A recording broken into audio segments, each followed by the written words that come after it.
안녕하세요, 촌놈입니다. 오랜만에 찾아왔죠. 제가 사실은 그 클래스 101이라고 다들 아시고 계세요. 그 클래스 101에 강의 런칭이 좀 예정되어 있습니다. 그래서 혹시나 좀 궁금하시거나 클래스 101 구독하고 계신 분들은 곧 이제 출시될 예정이니까 제 영상 좀 관심 있게 봐주시면 좋을 것 같고, 이제 좀 어느 정도 마무리가 돼서 이제 다시 유튜브에 집중을 해보려고 합니다. 그래서 자, 서로는 차치하고 오늘은 뭘 해볼 거냐. 최근에 이제 코로나 이후에 되게 급격하게 개인들 대상으로 커진 시장이 있어요. 뭔 줄 아세요?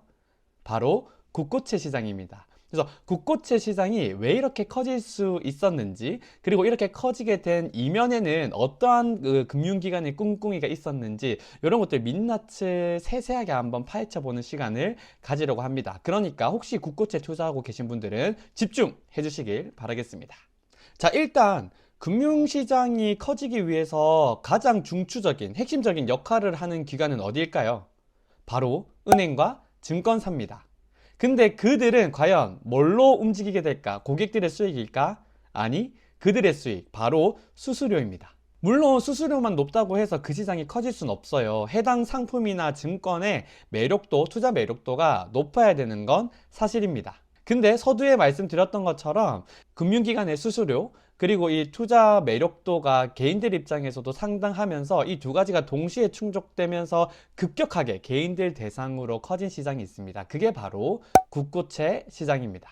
우리나라는 지금 현재 경제 구조는 구조적으로 한 3% 중반대, 중후반대 이상의 금리가 지속적으로 유지되기는 어려운 환경입니다. 근데 코로나 때 단기 유동성 위축되고 그러한 리스크로 인해서 금리가 급등하거든요. 어디까지 급등했냐? 뭐 3년물, 10년물 금리 뭐 따지지 않고 다 4.5%까지도 도달했던 시기입니다. 그럼 뭐예요? 시간만 지나면, 시간만 좀 흐르고 나면은 이 금리가 3.5 이하 또 뭐 3% 초중반 또 많게는 2% 후반까지도 내려가겠죠. 그럼 금리가 되게 크게 변할 거 아니에요. 근데 이제 국고채 장기물 같은 경우에 예를 들어서 30년물 국고채면은 듀레이션, 이 부분부터는 좀 전문적인 용어 나왔을 때 모르면 그냥 느낌만 이렇게 느끼고만 가면 돼요. 듀레이션이 약 한 22 정도 되고, 그 말 즉슨 뭐냐면 금리가 1% 떨어지면 수익률이 한 22% 된다는 거예요. 컨벡시티나 뭐 이런 것들까지 따지면 24% 정도까지도 될 수 있는데, 그런 것들은 좀 논외로 할게요. 우리 직관적으로 이해해야 되니까. 그러니까 다시 정리하면 듀레이션이 22라는 뜻은 금리가 1% 떨어지면 수익이 22% 난다, 플러스 알파로 난다, 이렇게 이해해 주시면 되거든요. 그러니까 4% 중반의 국고채 금리가 형성돼 있으면 1년 뒤에 2년 뒤에는 무조건 금리가 좀 떨어질 수밖에 없으니까, 구조적으로 이게 되게 개인들 입장에서 투자 매력도가 높아졌다, 상당해졌다, 이렇게 볼 수 있는 거죠. 근데 제가 계속 말씀드리지만, 거듭 말씀드리지만, 그거 단일 요소로만 이 시장이 그렇게 커질 수는 없어요. 왜? 지금 제가 증명하고 있어. 이 여의도 촌놈에서 하이드 되게 좋다.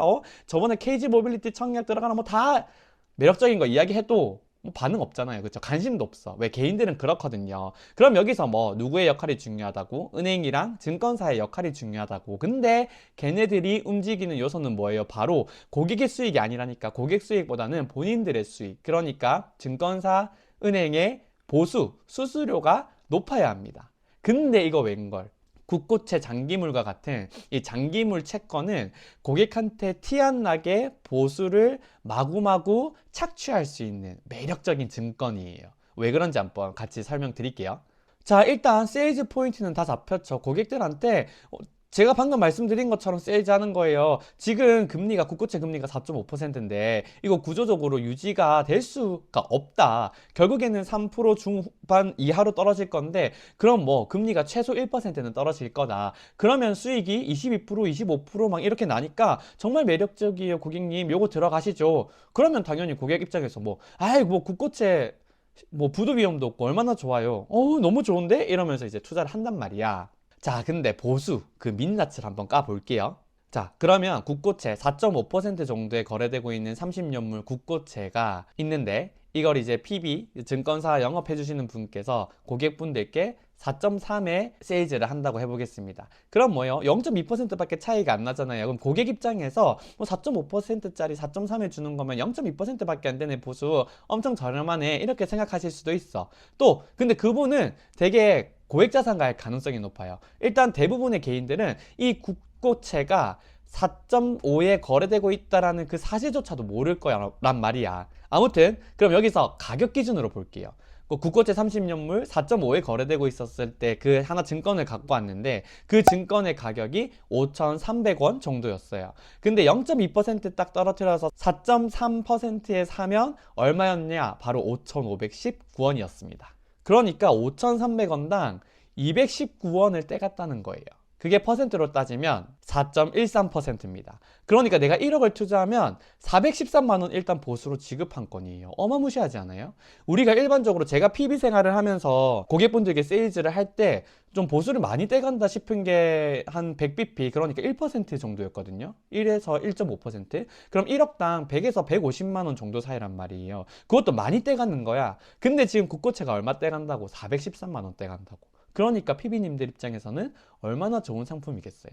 그래서 2022년 3년도 코로나 당시에 증권사는 성과급 파티를 했죠. 누구 돈으로? 국고채 투자한 우리 고객님들 돈으로. 제가 이제 채권을 다루면서 거듭거듭 말씀드리지만 이 채권을 투자할 때는 0.01%, 우리가 1bp라고 하는데 만분의 1, 이 0.01%에도 되게 민감하게 반응하셔야 합니다. 근데 채권을 전문적으로 하지 않는 개인인 이상 이걸 어떻게 또 알고 있겠어요. 그러다 보니까 그 사람들을 대상으로 해서 이 증권사들이 세일즈를 되게 공격적으로 했고 이 개인 대상의 국고채 시장이 어마무시하게 커지게 되죠. 근데 금리가 뭐 최근에는 좀 노이즈 때문에 단기로 올라가곤 있는데 그래도 이제 2% 후반, 3% 초반 요 정도 선에서 이제 되고 조금 급등해도 뭐 3% 중반 정도까지가 다지 않을까 이렇게 생각을 하거든요. 그러니까 점점 재미가 없어져. 왜?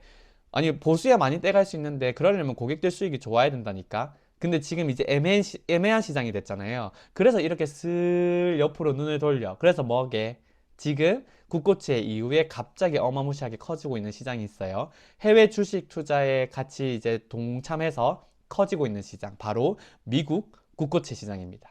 미국 국고채 또한 장기물 역시 금리로 이야기하면 보수를 자연스럽게 녹일 수 있단 말이에요. 그리고 거기에 또 뭐 초고고고고고고고 보수에다가 플러스 환전 수수료까지 있기 때문에 PB님들 입장에서는 어마무시하게 매력적인 또 시장이 될 수 있는 겁니다. 그럼 또 잘 모르는 개인들 마구 그냥 투자를 하게 되면 그 돈으로 또 뭐 하는 거예요? 성과급 파티 하시겠지. 이러면 이제 저 막 피미님들한테 맞을 수도 있는데, 아무튼 왜냐면 제가 뭐 보수 체계나 이런 것들에 대해서 말씀드리겠다 하고 그 클래스 101이라든지 이런 일정이 있어가지고 좀 바로 업데이트를 못 해드렸는데, 댓글로도 안 그래도 이제 증권사에서 이런 국고채 제안 받았는데 뭐 보수나 이런 것들 그 비하인드 스토리 같은 거 뒷이야기 이런 거 언제 올려주시나요 하고 댓글도 달리더라고요. 그래서 그 일정 끝나자마자 바로 이렇게 찾아왔고요. 우리가 보수가 궁금하신 분들은 금리 말고 채권 단가로 말해달라고 문의해 보세요. 그러니까 지금 원래 얼마짜린데 네가 지금 얼마에 팔고 있는데 이거를 금리 말고 단가로 알려달라. 그러면 이제 고객이 개인이 입장에서 그 단가를 가지고 봤을 때 보수가 요 정도 발생을 했구나를 감안하고 이게 나한테 뭐 합리적인 보수인지 아닌지를 판단해 볼 수 있으니까 여기서 주의할 게 뭐냐면, 전문가를 이용하는데 보수를 지급하는 건 너무나 당연합니다. 다만 뭐 본인이 판단했을 때 합리적인 수준에서 의사결정을 하시라는 거예요.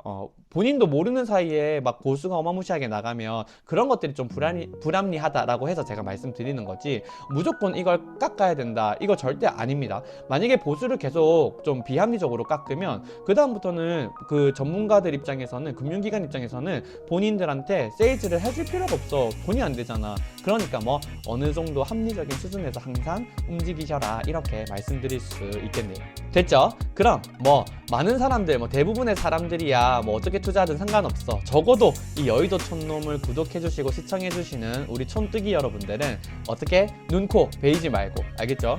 뒤통수 맞지 말고 합리적인 투자, 무트레스 투자 잘 하셨으면 좋겠습니다. 저는 그러면 다음에 또 유익한 영상으로 찾아올게요. 안녕.